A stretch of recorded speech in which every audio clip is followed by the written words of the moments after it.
Ito yung ano pala, bakit ba dinestroy yung city na yon na Jericho? Kasi yung city na to, the fall of Jericho was part of God's righteous judgment against their wickedness. So yun yung sinasabi ko po kanina na kung bakit minabuti ng Panginoon na ibagsak ang Jericho. Kasi sa kanilang ang kasamaan. And the people of Canaan, including Jericho, were known for their idolatry, violence, and immorality. Ito yung makikita natin sa Deuteronomy chapter 9 verse 5 at saka sa Leviticus. So yan po yung konting background dun sa Jericho na isang magandang syudad, kumbaga parang ano po siya parang siguro masasabi natin na kasi isa siya sa pinakamatandang city sa sinasabi sa history na hanggang sa ngayon na nag-i-exist, kaya ipinakita ko rin ito sa inyo. Sino ba ito si Zacchaeus? Yan. Nung si Jesus po ay pumasok doon sa city of Jericho, nakita niya si Zacchaeus na isa siyang si Zacchaeus.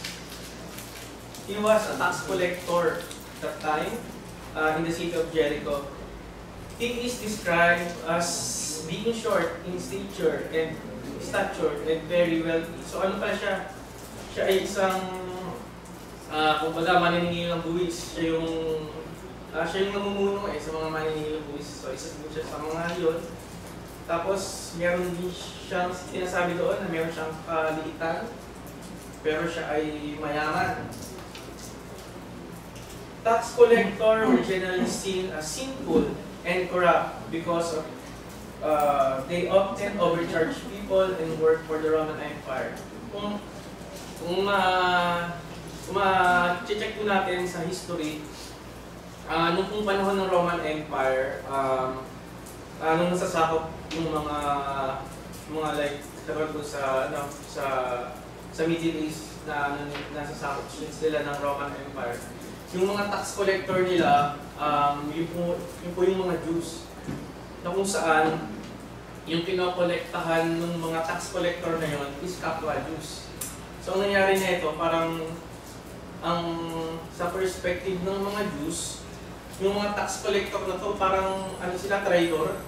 Kasi parang kikano sila sa Roman Empire. So yun parang yun yung tingin ng mga Jews sa kanila, sa mga tax collector na bilang isang parang sila traitor sa kanilang bayan.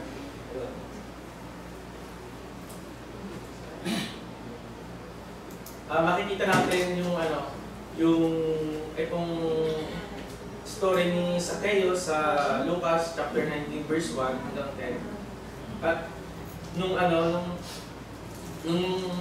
nakita pala ni Zacchaeus si Jesus, siya na excite. Pero ang tingin ng mga crowd sa kanya, kay Zacchaeus is masamang tao. Ito, check po natin sa mga verses na ito. Sa Luke 19, chapter 19, verse 1 hanggang 10.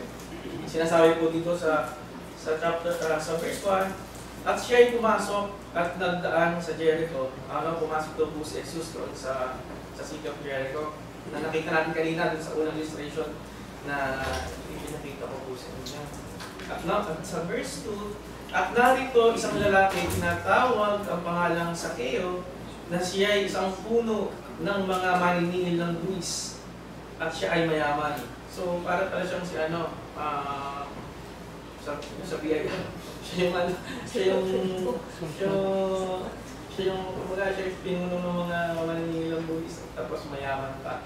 Kaya siguro yung tingin ng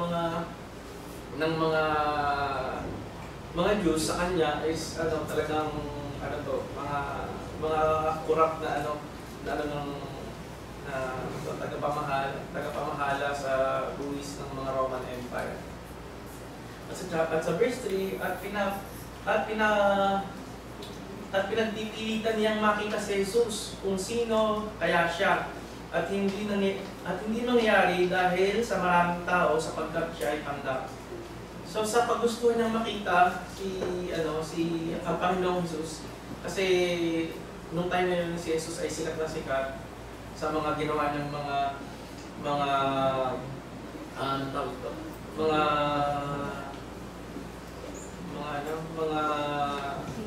Mga himala.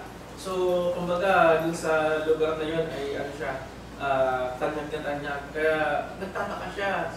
At saka parang excited pa makita si Jesus. Nung chance na parang sa yung mga artista, yung mga teenager, mga ano ngayon. Parang katulad dati, pag may mga concert, talagang gusto kasi gusto nila makita. Siguro sa Zacchaeus ganun din, na yung tanyag na Jesus, na si Jesus ay dadaan sa kanilang bayan. So sa verse 4 po, at tumakbo siya sa unahan, kasi wala siyang magawa, sobrang crowd ng mga tao. At umakyat siya sa isang puno ng kahoy ng sikomoro upang makita siya sapagkat siya ay magdaraan sa daang iyon. At sa 5 naman mga kapatid, at nang dumating si Jesus sa dakong iyon, ay siya'y tumingala at sinabi sa kanya, "Zacchaeus, magmadali ka at bumaba ka sapagkat ngayon kailangan ako'y tumuloy sa bahay mo."